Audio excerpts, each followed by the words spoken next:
दोस्तों, क्या आपने कभी बीच रास्ते में किसी भूत को देखा है? जी हाँ दोस्तों, सुनने में बड़ा ही अजीब लगता है ना। सब लोग भूत प्रेत जैसी चीज को नकारात्मक दृष्टि से देखते हैं। लोगों का कहना होता है कि ये सिर्फ एक काल्पनिक चीज है, लेकिन भूतों की बस्ती में एक ऐसा नमूना भी आएगा, ये मैंने कभी सोचा नहीं था। एक ऐसा हैवान जिसके नाम से ही लोग पूरी तरह से कांप उठते थे। तो आइए जानते इस कहानी को और भी करीब से। दोस्तों, रात काफी हो चुकी थी और उस गहरी और ठंडी रात में मैं अपने कदमों के सहारे से जंगल को पार कर रहा था। वैसे तो मैं इस जंगल को कभी भी पार कर लिया करता था, लेकिन आज पहली बार था जब मैं रात में इस जंगल में अपने कदम पटक रहा था। सच कहूं तो मुझे कदम कदम के ऊपर अजीबोगरीब एहसास हो रहे थे, लेकिन रात दिन के काम के चलते मैं इस जंगल से डरता नहीं था। ऐसे में मैं बड़ी सरलता के साथ अपने सफर को अंजाम देता गया, लेकिन फिर कुछ ऐसा हुआ जिसकी मुझे उम्मीद भी नहीं थी। मैं अभी आगे बढ़ ही रहा था कि किसी ने मुझे पीछे से मेरा नाम लेकर पुकारा, अरे चुन्नीलाल। और जब मैंने पीछे मुड़कर देखने की कोशिश की तो मुझे वहां कोई नहीं दिखा। लेकिन ये पहला अनुभव था जो मुझे इतना डरावना महसूस हुआ था। इसे महसूस करके मुझे अंदर से थोड़ी बहुत घबराहट महसूस हो रही थी, मगर फिर मैंने इस चीज को नजरअंदाज किया और वापस से अपना रास्ता नापने लगा। अभी भी मुझे डर था कि कहीं फिर से कोई इस तरह की चीज मेरे रास्ते में दस्तक ना दे दे, जिससे मुझे कोई प्रॉब्लम हो। मैं काफी सावधानी के साथ आगे की तरफ बढ़ रहा था, लेकिन अब मुझे फिर से वही आवाज सुनाई दी थी जिसको मैंने थोड़ी देर पहले सुना था। दोस्तों, माहौल एकदम नॉर्मल लग रहा था और तभी मेरी नजर एक नल पर पड़ी। असल में प्यास के मारे मेरा गला सूख रहा था।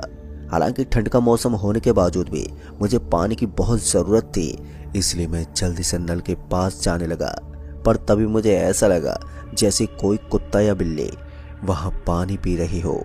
इस आवाज को सुनकर मैंने अपने कदमों को वहीं रोक लिया, क्योंकि उसके अलावा यहाँ जंगल में कोई भयानक जानवर भी हो सकता था और मुझे किसी जंगली जानवर से अपनी जान नहीं गंवानी थी।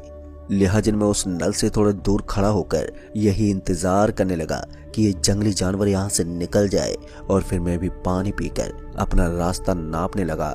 अभी मैं यही सोच रहा था कि फिर से मुझे एक आवाज सुनाई दी, अरे चुन्नीलाल, तूने तो मेरी तरफ ध्यान ही नहीं दिया। अब ये सुनते मैं पीछे पलट गया, लेकिन अच्छी बात तो ये थी कि फिर से मुझे कोई नहीं दिखा। ऐसा लग रहा था कि कोई गांव का ये आदमी मेरे से मजे ले रहा है, या फिर आसान शब्दों में कहा जाए तो कोई आदमी मेरे साथ प्रैंक करने की कोशिश कर रहा था। धीरे धीरे मैं इस चीज को लेकर इतना कॉन्फिडेंट हो गया कि मैंने इस आवाज के ऊपर ध्यान देना ही बंद कर दिया। मुझे मालूम था कि आखिर में ये थक हार कर मेरे सामने आ ही जाएगा, इसलिए उसके ऊपर ध्यान देना सही नहीं होगा। थोड़ी देर के बाद वहां जो जंगली जानवर पानी पी रहा था, शायद वो वहां से निकल गया था। तो ऐसे में मैं भी उस नल की तरफ बढ़ा, लेकिन मैं जैसे उस नल के पास पहुंचा तो वहां का नजारा देखकर तो मेरी आंखें फटी की फटी रह गई। डर के मारे मेरे हाथ पैर कपकपाने लगे थे। दरअसल मैंने देखा कि एक शेर की तरह दिखने वाला जानवर था जो बहुत ही डरावना लग रहा था। शायद वो कोई भेड़िया भी हो सकता था। अंधेरे में मुझे साफ साफ नजर तो नहीं आ रहा था, लेकिन उसके दांत बहुत ही डरावने थे। हालांकि उसने अभी तक मुझे नहीं देखा था। मैंने बहुत ही हल्के कदमों से अपने आप को पीछे हटा लिया, पर जैसे जैसे मैं पीछे हटता जा रहा था तो वैसे वैसे डर का एहसास और भी ज्यादा बढ़ता जा रहा था। मुझे समझ में नहीं आ रहा था कि अब मैं क्या करूं। मैंने इस वक्त अपने आप को एक पेड़ के पीछे छुपा लिया। मैं यही देखना चाहता था कि ये जंगली जानवर आखिर यहाँ से कब निकलेगा और मुझे भी अपना रास्ता मापने का टाइम कब मिलेगा, क्योंकि अगर मैं इस हालत में अपने रास्ते पर चलने लगता तो मेरे कदमों की आहट इस जानवर तक चली जाती और शायद उसके बाद मेरी जिंदगी आखिरी वक्त में बीत रही होती। इसलिए मैं बहुत ही सावधानी के साथ अपने कदमों को आगे बढ़ाना चाहता था। ऊपर से मुझे समझ में नहीं आ रहा था कि मुझे आवाज देने वाला वो शख्स अब कहीं नजर क्यों नहीं आ रहा, वरना इस तरह के जंगल में अगर किसी को जंगली जानवर दिख जाता है तो वो सीधा भागकर मुझसे चिपक जाता। थोड़ी देर तक वहां पर रहने के बाद मैंने धीरे धीरे वहां से सरकना शुरू कर दिया। मैं किसी भी हालत में इस स्थान से निकलकर अपनी जान बचाना चाहता था और फिर सही टाइम पर मैंने अपने रास्ते को पकड़ लिया। लगभग 15 से 20 मिनट तक तो मैं बहुत ही हल्के हल्के कदमों से उस रास्ते पर चला, लेकिन उसके बाद जब मैंने अपनी रफ्तार को अंजाम दिया तो फिर मैं रुका नहीं। मुझे लगा कि अब तो मैं खतरों के मंजर से बाहर निकल गया हूँ, लेकिन आज पहली बारी मैंने रात में इस जंगल में अपना कदम पटका था, इसलिए मैं इस जंगल के हर कोने से रूबरू नहीं था। हालांकि मैं बहुत ही सावधानी के साथ आगे बढ़ रहा था, लेकिन फिर एक बार किसी ने मुझे मेरा ही नाम लेकर पुकार दिया। अब की बार मुझे समझने में टाइम नहीं लगा कि ये कोई इंसान तो नहीं हो सकता। हमारे बुजुर्ग लोगों का कहना होता था कि एक काली बिल्ली जंगल में रहती है जो लोगों का नाम लेकर पुकारती है। कहते हैं अगर कोई भी उस बिल्ली को मुड़कर देख लेता है तो फिर उसका अंजाम बहुत ही भयानक होता है। उसका अंजाम इतना ज़्यादा भयानक होता है कि कोई अपने शब्दों में बयान नहीं कर सकता। और ये सारी घटनाएं हमारे पूर्वजों से चली हुई थी, यानी कि हर घटना के पीछे थोड़ा बहुत सच तो छिपा हुआ था। ऐसे में मुझे यही डर था कि कहीं इसी डरावनी दास्तां के चलते मुझे बहुत बड़ी मुसीबत से पेश न आना पड़े। ऐसे में मैंने अपने कदमों की रफ्तार को और भी ज़्यादा बढ़ा दिया ताकि मैं किसी तरह से इस भयंकर जंगल से बाहर निकल जाऊं, लेकिन वो आवाज़ रुकने का नाम ही नहीं ले रही थी। बार बार मुझे मेरा नाम लेकर कोई पुकारता और बार बार इस बड़ी ही अजीब सी आवाज़ को सुनकर मुझे अजीब सी घुटन महसूस होने लगती। यूं ही आगे बढ़ते बढ़ते फिर एक बार मेरी नज़र मेरे आसपास की आवाज़ पर गई। मुझे ऐसा लग रहा था कि कोई बहुत ही जोर की रफ्तार के साथ मेरे बगल में भाग रहा है। हालांकि उस आवाज़ को सुनकर मुझे थोड़ी घबराहट हो रही थी, लेकिन मैंने अपनी नज़र सिर्फ रोड के ऊपर बनाए रखी, क्योंकि इधर उधर नज़र जाते ही मेरे ऊपर कोई भी खतरा मंडरा सकता था। आज पहली बार मैं अपनी ज़िंदगी में कुछ ऐसी भयानक माहौल से गुजर रहा था जिसके बारे में मैंने कभी अपने सपने में भी नहीं सोचा था। यूं ही दौड़ते दौड़ते अचानक से वो सारी चीज़ें एकदम खामोश होने लगी। ऐसा लग रहा था जैसे कि सब कुछ सामान्य हो चुका है और अब मेरी सांसें भी फूल गई थी। इसलिए मैंने अपनी रफ्तार को कम किया और सड़क के ऊपर ही नीचे बैठ गया। मैं नीचे बैठकर अपनी सांसों को काबू में करने की कोशिश कर रहा था, पर तभी किसी ने मेरे कंधे पर हाथ रखा और इस हाथ के महसूस होते ही मेरा पूरा बदन कांप गया। मुझे यकीन था कि इतनी रात को इस भयानक से जंगल में कोई इंसान तो नहीं हो सकता। तो ऐसे में मैंने भी धीरे धीरे पीछे मुड़कर देखने की चाहत की, और जैसे मैंने पीछे मुड़कर देखा तो उसके बाद मेरी आंखें खुली की खुली रह गईं। दरअसल मैंने देखा कि ये मेरे गांव का रामलाल था। रामलाल को अपने सामने देखकर मैं थोड़ा कंफ्यूज भी था और साथ ही मेरे दिमाग में पता नहीं कितने सारे सवाल खड़े हो गए कि मैं सोच भी नहीं सकता। फिर उसके बाद मैंने रामलाल की तरफ देखते बोला, अरे भाई तू इतनी रात को यहाँ पर क्या कर रहा है? मेरी बात सुनकर रामलाल ने मुस्कुराते बोला, अबे तू यहाँ पर इतनी रात को क्या कर रहा है? इस पर मैंने रामलाल को बताया कि मैं तो किसी काम को निपटाकर वापस गांव जा रहा हूँ। इस पर रामलाल ने भी मुझे यही बात बताई कि वो भी अपना काम निपटाकर गांव के लिए निकल रहा है। लेकिन दोस्तों अच्छी बात ये थी कि अब हम दोनों एक साथ में हो गए थे।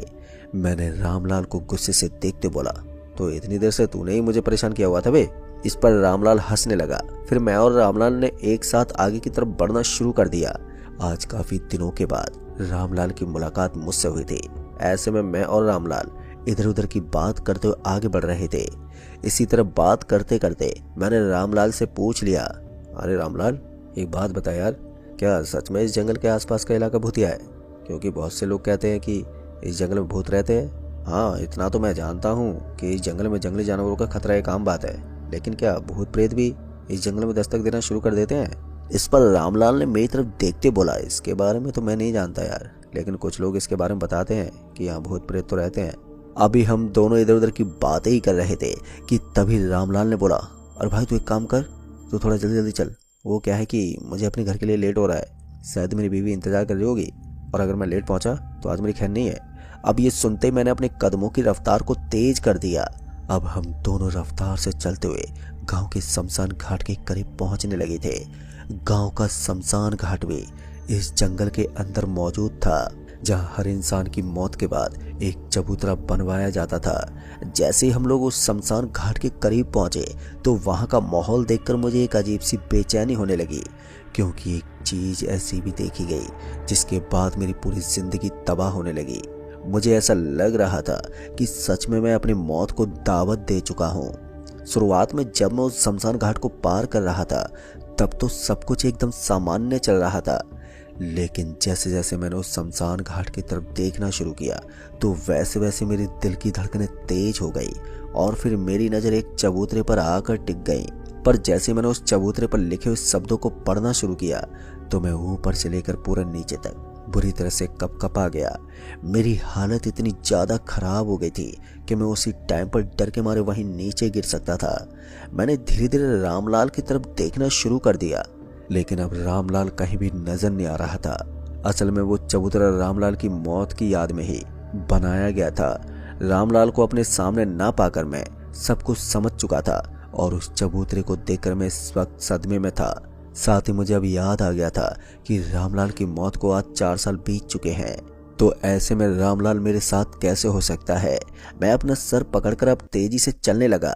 मैं इस बात को अच्छी तरह से समझ गया था कि रामलाल मुझे भी मौत के घाट उतारने का पूरा प्रयास करेगा, पर मैंने भी अपने कदमों की रफ्तार कम नहीं की और इतनी देर से जो आवाज़ मुझे सुनाई दे रही थी, अब मैं समझ गया कि वो किस तरह से मुझे सुनाई दे रही थी। मेरी सांसें अब ऊपर नीचे हो रही थी। तभी मुझे पीछे से फिर से किसी ने मेरा नाम लेकर पुकारा। यह आवाज़ रामलाल की ही थी, लेकिन अब तक मेरे अंदर हिम्मत नहीं थी कि मैं पीछे मुड़कर देख सकूं। मैंने थोड़ा जल्दी जल्दी भागना शुरू किया, पर जैसे जैसे मैं अपने कदमों की रफ्तार को तेज कर रहा था तो वैसे वैसे मुझे एहसास हो रहा था कि मेरे पीछे कोई आदमी है जो मेरे ही कदमों की तरह तेज तेज दौड़ रहा है। शायद ये रामलाल इतनी जल्दी मेरा पीछा नहीं छोड़ने वाला था।